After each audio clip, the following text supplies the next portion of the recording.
Hello friends, welcome back to e education channel. आज के कुछ इम्पोर्टेंट करंट अफेयर्स के क्वेश्चंस कवर करते हैं। सो फर्स्ट वन, भारतीय नौसेना की आउटरीच पहल का क्या नाम है? तो आउटरीच क्या है ये मैं आपको बताऊंगा। तो भारतीय नौसेना के आउटरीच पहल का नाम क्या है जिसका उद्देश्य हिंद महासागर क्षेत्र में सक्रिय सुरक्षा और विकास को बढ़ावा देना है? तो यहाँ पर चार ऑप्शंस है, मैरीटाइम प्लस, या महासागर, या ओशियन सेक, या नेवी ग्रो। तो भारतीय नौसेना के आउटरीच का क्या नाम है? तो भारतीय नौसेना के आउटरीच का नाम महासागर है, जिसका काम होगा हिंद महासागर क्षेत्र में सक्रिय सुरक्षा और विकास को बढ़ावा देना। ठीक है, तो ये उद्देश्य है भारतीय नौसेना के आउटरीच पहल का। नेक्स्ट क्वेश्चन, 2023 से 25 की अवधि के लिए भारतीय ग्रामीण विपणन संघ that is rural marketing association of India के अध्यक्ष के रूप में किसे नियुक्त किया गया है ना? 2023 और 25 के बीच की अवधि के लिए भारतीय ग्रामीण विपणन संघ के अध्यक्ष के रूप में किसे नियुक्त किया गया है? Rural marketing association of India का अध्यक्ष किसे बनाया गया है? संदीप बंसल को, या फिर कुर्रम अस्करी को, या फिर पुनीत विद्यार्थी को, या विश्व बैरन चक्रवर्ती को? तो यहाँ पर पुनीत विद्यार्थी को RMAI के अध्यक्ष के रूप में चुना गया है 2023 से 25 के लिए। नेक्स्ट, हाल ही में विज्ञान भवन में एक राष्ट्रीय आउटरीच कार्यक्रम में दिव्यांग बच्चों के लिए आंगनबाड़ी प्रोटोकॉल किसने लॉन्च किया? दिव्यांग बच्चों के लिए क्या आंगनबाड़ी प्रोटोकॉल किसने लॉन्च किया? तो यहाँ पर है द्रौपदी मुर्मू, या धर्मेंद्र प्रधान, या मनसुख एल मंदाविया, या फिर स्मृति जुबिन ईरानी। तो जो राष्ट्रीय आउटरीच कार्यक्रम में जो अभी विज्ञान भवन में चल रहा है प्रगति मैदान में, वहां दिव्यांग बच्चों के लिए आंगनबाड़ी प्रोटोकॉल स्मृति जुबिन ईरानी ने लॉन्च किया 28 नवंबर 2023 को। ठीक है, नेक्स्ट क्वेश्चन, 2023 यूएनएचसीआर नानसेन शरणार्थी पुरस्कार वैश्विक पुरस्कार विजेता अब्दुल्ला ही मायर का व्यवसाय क्या है?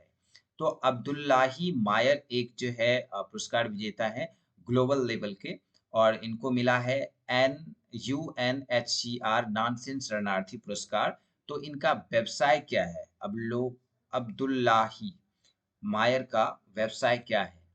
राइट, तो ये एक सोमालिया एम्बेसडर फॉर यूएनएचसीआर हैं, या फिर ये एक जर्नलिस्ट, या and farmer refugee from Somalia, Somalia से हैं, सोमालिया के जर्नलिस्ट हैं, या वहाँ के रिफ्यूजी हैं, या फिर एक केनिया रिफ्यूजी हैं, या फिर ग्लोबल रेफ्यूजी एडवोकेट हैं। तो क्या हैं अब्दुल्लाही मायर? क्या है? तो अब्दुल्लाही मायर जो है वो एक जर्नलिस्ट हैं और फॉर्मर रिफ्यूजी सोमालिया के हैं।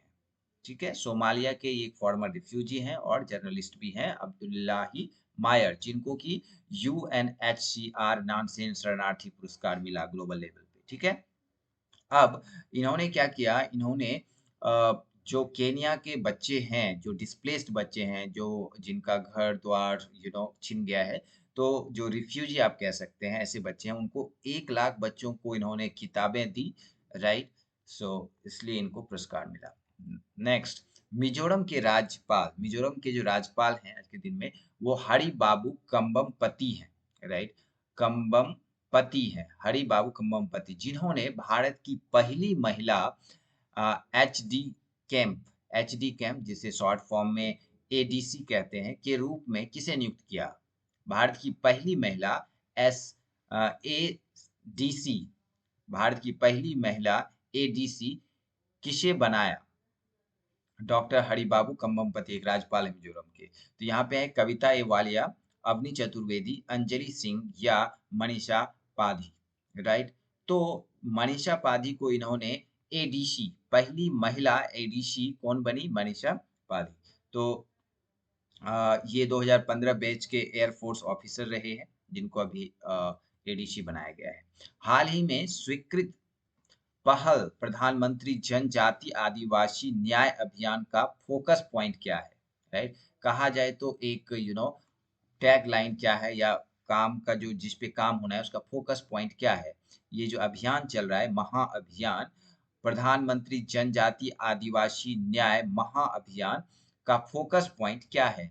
तो ग्रामीण महिलाओं के लिए स्वास्थ्य सेवा फोकस पॉइंट है, या फिर विशेष रूप से कमजोर जनजाति समूह एक फोकस पॉइंट है, या कृषि आधुनिकीकरण एक फोकस पॉइंट है, या अनुसूचित जनजाति एक फोकस पॉइंट है।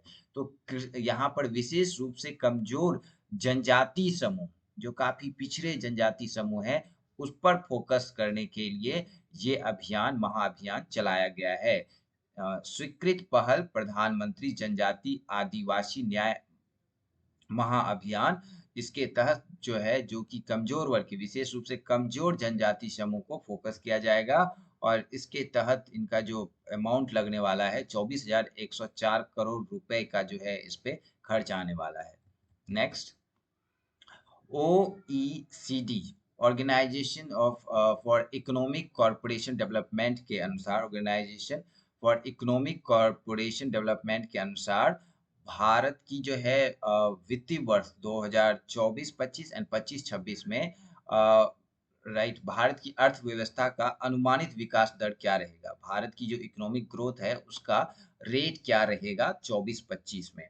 ठीक है, 24 फाइनेंशियल ईयर और 25 फाइनेंशियल में 6.32, 7.2, या फिर 5.92, 6.3, या 6.72, 6.3, या 6.32, 6.1।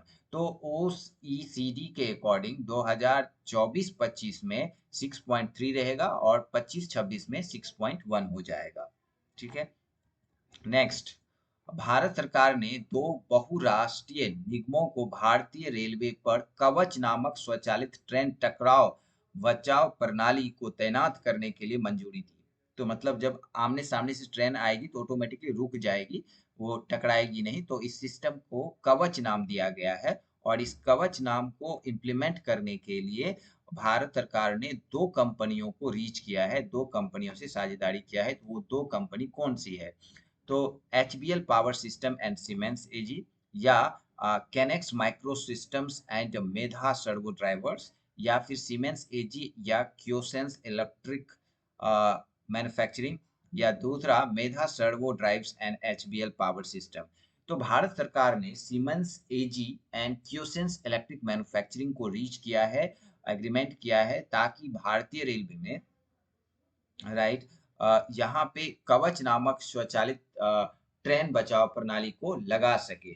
ठीक है, और ये एक जापान की कंपनी है गैस, राइट। यहाँ पे आप देखेंगे, सो इंडियन रेलवे एक्सपेंडिंग, तो यहाँ पे आप देखेंगे ये फ्रॉम जापान, जो के Kyosan electric manufacturing corporation limited from Japan deployed the Kavach automatic train collision अवॉइड द system on the Indian railway. ठीक है।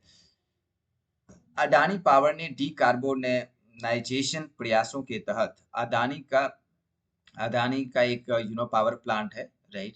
मुद्रा पावर प्लांट गुजरात में है, और इस पावर प्लांट में जो है अदानी एक प्रोसेस करने जा रहा है, केमिकल प्रोसेस, डीकार्बोनाइजेशन।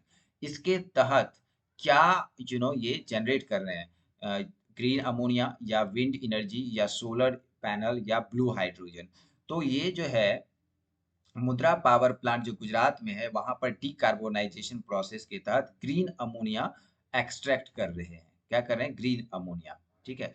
सो नेक्स्ट क्वेश्चन, 13वीं हॉकी इंडिया सीनियर पुरुष राष्ट्रीय चैंपियनशिप 2023 किस टीम ने जीता? Right. So Punjab, Karnataka, Tamil Nadu, Kerala.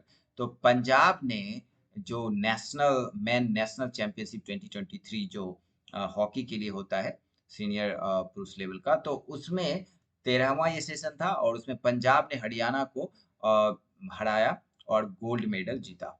Right. So thank you so much guys आज के लिए। कल फिर मिलते हैं। होप आपको पसंद आया होगा। Please share and like. Thank you.